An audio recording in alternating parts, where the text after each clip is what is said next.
Now, when we aren't able to schedule our sourdough properly, it can kind of take over our lives and it quickly becomes this burden rather than the pleasure it should be. So I'm going to share my basic scheduling method. It's going to streamline your baking. It's going to free up so much time.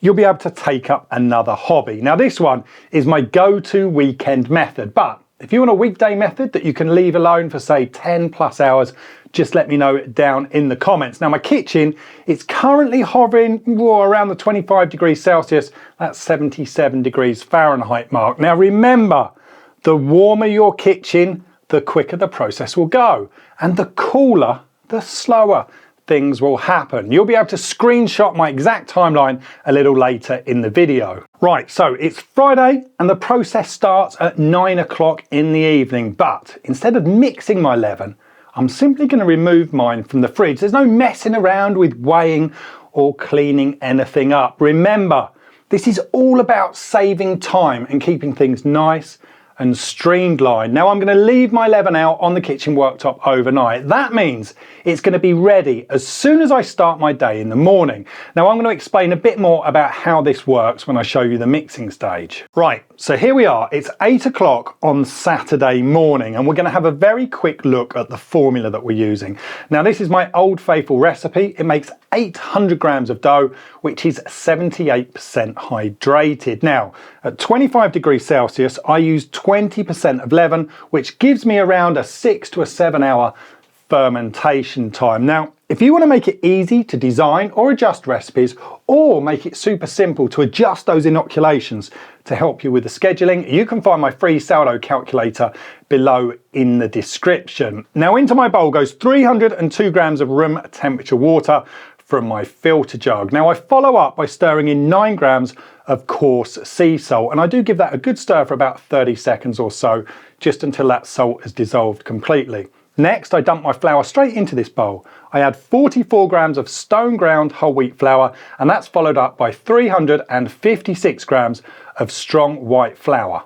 Right, so let's have a little look at our leaven. It's been fermenting for 11 hours overnight, and it is super active and bubbly. It's reached its maximum volume, but moreover, it tastes awesome. Because personally, I judge my leaven by flavour and not just volume.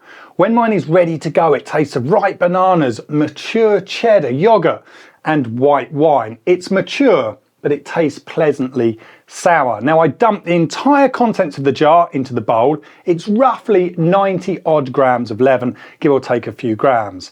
Now, rather than worrying too much about the exact weight that I'm adding to the bowl, I'm more concerned with only leaving the scrapings within the jar, and absolutely no more than that. I'm going to be making the same recipe tomorrow, so to save time tonight, I'm going to mix that leaven now. I add 47 grams of fridge cold water to the jar, and that's followed by 47 grams of strong white bread flour. Now I give everything a really good mix, and I make sure that I scrape down the sides of the jar. Using such a small amount of scrapings to inoculate the next leaven keeps the wastage to 0, and it extends the leaven's fermentation time, meaning I can leave it unattended all night and it is ready to go the next morning. The lid goes onto the leaven, it goes straight into the fridge. Now, if you're going to be baking within the next 24 to 48 hours, then this process works perfectly. Now, if you weren't going to be baking in the next couple of days, I probably wouldn't pre-mix now. I'd simply pop the lid on the scrapings and then store them in the jar in the fridge. Right, so back to our dough. Now, I use a spoon to bring all of these ingredients together in the bowl until there are no dry pockets of flour left. Now, you do not need to go crazy. You just fold that spoon through the mixture, turning it over as you go. And then once it becomes a bit too stiff, simply wet your hand and then give that dough a bit of a pinch against the side of the bowl, and that really is it.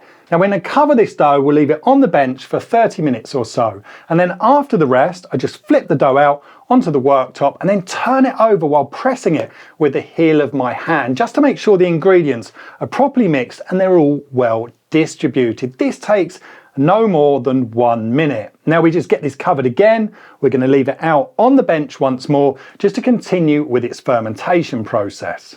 Now what I do from this moment on until the point I shape the dough is determined by my schedule and absolutely nothing else. I don't need to touch this dough until I shape it, and it's still going to produce a perfectly respectable no-knead sourdough. But generally, if I've got time, I add in anything from 1 to 3 sets of laminations or stretches to the dough. But as I said, it's completely dependent on my schedule and certainly not the dough. Sourdough needs to fit in with my life and not the other way around. Now, today this is going to get one giant lamination 1 hour after mixing, but let's say I was too busy and it had to wait for 2 hours, then 2 hours it would wait. Now, after stretching the dough nice and thin over my bench and then folding in the sides and the top back onto itself, I kind of form it into this layered square, and then from here I pull it into a ball, place it back into the bowl, it gets covered, and I leave it out on the bench once again. Right, so it's 2:30 in the afternoon, and since mixing this dough, it's been fermenting for about 6.5 hours, and it's increased in volume by about 80% or so. Now, after dusting the top of the dough with flour, I gently release it from the bowl, and then I tip it out onto the countertop with that floured surface facing down. Now, don't chuck flour everywhere. It's only going to make it difficult when you come to seal the dough during shaping. Now, I gently pull the dough out into a circle, and then I fold the bottom of the dough towards the center and then stick it down. I fold the two sides in so they cross over each other, again making sure they stick. Now I fold the top of the dough over onto itself before rolling it up towards myself. Now, I don't try to degas the dough. I'm simply applying enough pressure to try to even out the pockets of gas within the dough. Now, I pinch that seam closed, I give the dough a very quick bath in rice flour before placing it into an oval banneton. After covering, the dough sits in the basket at room temperature until it's expanded nicely to fill that basket. It feels nice and puffy, but it's not in any danger of collapsing. Now, this took 2 hours on this occasion. Now the dough gets covered once more, and then it's going to go into my fridge for an overnight chill. Now, the absolute beauty of leaving the dough in the fridge overnight is that you can bake it whenever you want to the next day. So let's say you're going out to work. You could leave it in the fridge and then just bake it when you get home. It's a really, really nice scheduling tactic. Now, I'm baking this at 8:30 on a Sunday morning, which means it will be cooled down, ready for a lazy brunch. Our dough is proved perfectly, and I'm going to give it a score with my all-time favourite lamb, the goose. I score the length of the dough, making sure that I nick that end open so it expands properly. The dough and the stone have been preheated to 220 degrees Celsius. I gently slide the loaf onto the stone, and then I cover it with a large lightweight pot. The dough is going to bake covered for the first 20 minutes at 220 Celsius. After 20 minutes, I uncover the dough, and then I leave it at the same temperature to finish baking, and that normally takes about another 25 minutes or so. Now remember, you will almost always need to either tweak the formula or the fermentation temperature to make any schedule work for you. It's completely normal.